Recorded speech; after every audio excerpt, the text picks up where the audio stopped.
हम चाहिए तो हर 9 महीना पर सोहर गवा दी अपना घर में। अगर केहू के लगे ताकत होखे तो गवा के दिखाओ सोहर। कि खेसारी भाई के माफी मांगे के चाहिए।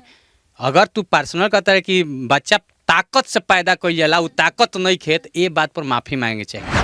नमस्कार और भेलो का चल बा, उम्मीद करता नहीं सब बढ़िया हुई। आखिर खेसारी लाल यादव का जो बयानबाजी चल रहा था उसको लेकर सारे स्टारों का बयान तो आप लोगों ने सुन ही लिया होगा, लेकिन हाल ही फिलहाल में वीआईपी विजेंद्र सिंह ने भी कुछ बयान दिया है जो आप लोगों ने सुना था।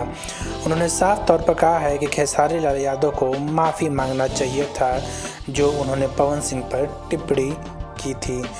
वीआईपी विजेंद्र कुछ महीने पहले ही खेसारी लाल यादव के साथ लंदन के ट्रिप से होकर आए हैं और वहां पर लंदन में खेसारी लाल यादव के साथ खूब इन्होंने मस्ती की और उनका भी यही कहना है कि खेसारी लाल यादव को माफ़ी मांगना चाहिए।